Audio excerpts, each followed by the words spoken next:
My people at Trowest Salah supposed to drop this video yesterday, but I get one engagement. Happy New Week to all of you. I not just want to talk too much. I will let you watch the video. And they see one update. Then say Baba Shiwaju talk. He said removing me as president over failure to score 25% in Abuja may trigger anarchy in Nigeria. Tinubu wants anarchy. They can't threaten. He dey whine me. Baba, he dey whine me. Pack well, oh. Stop it. Stop the effery. You no get that, you no get that. Pack well. Drop the mandate so you know. Then now INEC they look for way to dash you 25%. See, you forgot asking Gige, waiting Gige using waiting Peter Obi using Gige I see for Anambra State. You for ask well who he wants steal a mandate. Okuta no dey agree. When I want carry money, now they collect loan. In short, the anarchy way they talk, in short, nothing go happen. The situation where they for Nigeria no pass anarchy. The buying every day, the kidnapping every day, the hunger, starvation, you know pass anarchy. Now I want carry that money chop another office. Now humanitarian and Buhari be the highest corrupt office for there. Because they say they give people money, we no see. Now you don't come, no database. We never ready for that. She mama and papa where they village they put money for under pillow. Now you want transfer money into account or into digital wallet. Now under pillow don't turn digital wallet. Now they look for money when I want thief again. Look, we don't want keep it enough and nothing like anarchy. Go and return the mandate. If I ask Ngige, what's in Peter Obi using IC. I they call you they threaten you they want me. You dey come threaten tribunal. Okay. Una dey collect loan. Una no put health inside. No provision for health. No provision for refinery. 70 billion and one share. Join the one that they get. Una no carry money. So okay, we could repair 1 or 2 refineries so that it go ease off the stress of fuel price, pump price. Una dey come. You sure guys, man, let una watch this video. No whine me, I beg. Now, not so they do. Help me share this video. I just go beg you. Like, follow my Facebook page if you've not. Subscribe to my YouTube channel, NHTV Hangouts. My Facebook, NHTV NG. I go see you now for my next video. Help me share this video. Drop your comments. What you think? Share and make them see. Meanwhile, a lot of them don't they tired. They come they inbox me. They agba donation. That one another just for another day. I go see you now for my next video. Election Petition Tribunal. Many have been wondering how Tinubu's legal team will defend all his baggages, most especially his forfeiture of $460,000 to the U.S. government, being funds traced to narcotics trafficking. It's not just about whether he was convicted or imprisoned as a result. It's about the moral burden of having someone with direct links to narcotics as the president of Nigeria. Now that Tinubu's legal team have submitted their final address to the court, we will take them one by one to see the reasons they advanced in defense of his narcotics past.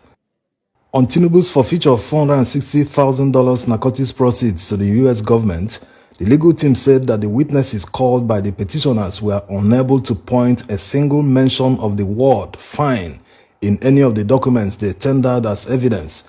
That one witness also admitted that the judgment was not registered in Nigeria in line with the Reciprocal Enforcement of Foreign Judgments Ordinance and Foreign Judgment Reciprocal Enforcement Act. That failure to register foreign judgments mean it won't apply in Nigeria. It can be enforced. They went ahead to cite some judicial precedents to support their argument, Grosvenor Casinos Limited versus Halui and others. They also said that the witnesses could not prove any conviction because they didn't tender any certificate containing any copy of a sentence or fingerprints and photographs of Tinubu. That failure to do that means that they didn't fulfill Section 249 of the Evidence Act. In further arguments to support this, they cited a judicial precedent, Oboru versus Ibori, 2006. Tinubu's counsel continued that the letter they tendered in evidence shows that Tinubu doesn't have a criminal record in the United States. They concluded by saying that they expected the petitioners to have, quote, apologetically dropped this arm of their petition while withdrawing the petition in its entirety. They are still begging for withdrawal of the petition at this stage of the hearing. Comment: just like in the other video we made yesterday, they are still basing their arguments on technicalities. They are not arguing that Tinubu didn't have links to narcotics. Otherwise, how did narcotics money running into thousands of dollars end up in his account? They are simply saying that he wasn't convicted for it. Therefore, he can't be held responsible for any wrongdoing. The fact that someone wasn't convicted of a crime doesn't mean the person didn't do it. Many examples abound, like people on the run. The police have evidence, but because they are on the run, they've not been brought to justice. So whatever their argument, the most important question here is, would you want such a person with links to narcotics to manage your company, not to talk of being president of the country? Can you, in all honesty, trust such a character? What is the consequence going forward in Nigeria? Does it mean that people with worse baggages will contest and become presidents in the future? There's a judicial precedent that the current Chief Justice of Nigeria was part of. In that case between Mohammed Abacha and the federal government, the honorable justices, while delivering judgment, said that forfeiture is the result of a crime, that if no crime was committed, a forfeiture can't be made. In Tinubu's circumstance, how did narcotics proceeds running into thousands of dollars end up in his bank account if he wasn't involved? Or if he didn't have the intention to launder the money? Remember that the money traced to his numerous accounts was way over what he could have earned legitimately as salaries when he was working as an accountant. So will the honorable justices turn around and agree with Tinubu's lawyers that the fact he didn't go to prison, he can't be held responsible for his actions that led to the forfeiture? Abacha didn't go to prison, but he forfeited billions of naira to the federal government. Coming to the Oboru versus Ibori case they cited, the fact that certificates and other documents of Ibori's previous conviction in the UK didn't pass through the bureaucratic process in Nigeria doesn't mean it didn't happen. He went to jail. They succeeded in shielding Ibori from justice despite his UK conviction in the 90s. He should never have been governor. So based on their argument, they are saying that despite the world knowing about Tinubu's narcotics past, the mere fact that the judgment wasn't registered in Nigeria exonerates him from the crime in Nigeria. Nigerians are watching to see how they will decide.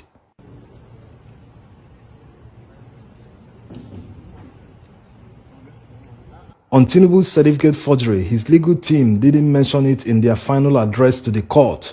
Maybe they feel the documents tendered in evidence should speak for themselves. This includes the ones they tendered and the ones tendered by PDP. The question for the honorable justices to answer is whether the law allows someone to forge a certificate even if he owns it.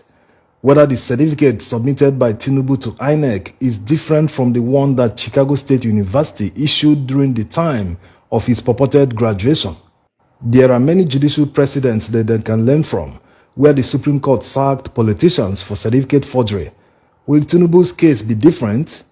Nigerians are watching to see how they will decide.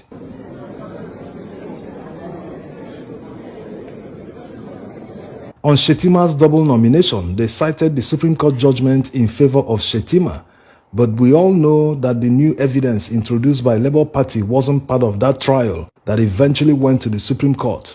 In the video they tendered where Tinubu told newsmen that he has chosen Shetima as his running mate, the statement was made in Katsina, earlier than the day Shetima eventually wrote the letter to the APC. So we look forward to how the tribunal will decide. You know, Kashim Shetima. I have not discussed with him. On the 25% requirement in Abuja, the summary of their argument is that going by Section 299 of the 1999 Constitution, that Abuja should be treated as a state. Therefore, going by the requirement in Section 134, that it should be taken as 37 states, that all votes cast anywhere in Nigeria should have the same value.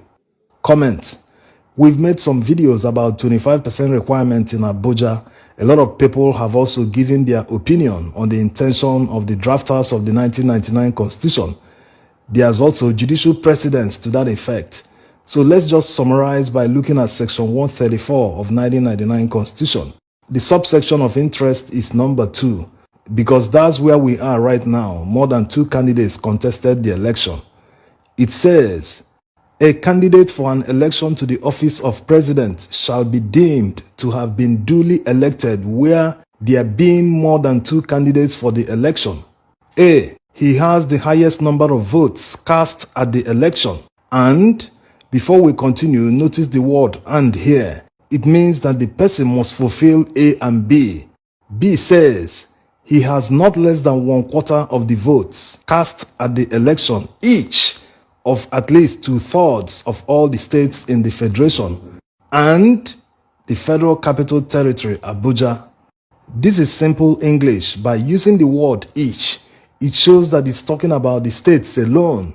After a presidential candidate scores 25% of the votes cast in minimum 24 states of the federation, he must still score 25% in Abuja. This is very simple. There's no ambiguity. All this long talk is not necessary. They are just throwing everything and hoping that one will stick. Don't they know the definition of the word each and? Even before the presidential election, many people accepted this as the norm, but they have somehow gone mute because Tinubu didn't score the required 25% in Abuja. Another hint that reinforces the mandatory requirement of 25% in Abuja can be seen in the same section 134, subsection 3. It says, the candidate who scored the highest number of votes at any election held in accordance with the said subsection 2 of this section, and one among the remaining candidates who has a majority of votes in the highest number of states. So, however, that where there are more than one candidate with majority of votes in the highest number of states, the candidate among them with the highest total of votes cast at the election shall be the second candidate for the election. This section is a follow-up in case there is no clear winner after the first runoff election. So you can see here there's no requirement for 25% in Abuja. So it's intentional by the drafters. And FCT is not a state like they are pushing it. There's no governor, no House of Assembly, no local government area. You only have municipal councils in Abuja. Only states, federal government and local government areas share federal allocation. We only have 36 states in Nigeria, not 37. Lands in a state are under the control of the governor. In Abuja, they are under the control of the president. Even when Lagos was the capital of Nigeria, the entire Lagos state wasn't under the Federal Capital Territory. This is in order to separate the powers of the governor and that of the president. So despite their citing Section 299 of the Constitution, Abuja is not a state. It is the Federal Capital Territory, just like Washington, D.C. in the United States. The president cannot function under a governor. There will be clash of powers. That's why they created a Federal Capital Territory where no governor is elected. The president controls the territory and acts as the governor. Because his duties are many, he is permitted by the Constitution to appoint a minister to oversee the affairs and govern FCT. It's for the same reason that the National Assembly approves the budget of the Federal Capital Territory. In every state in Nigeria, before one can become a governor, he must score the highest votes in the election. It's only fair to require 25% minimum in Abuja. So the law is meant to be obeyed, whether you like it or not. Apart from other issues with the election and Tinubu's baggages, the one that is inescapable is 25% requirement in Abuja. Nigerians are not begging anyone to do the right thing.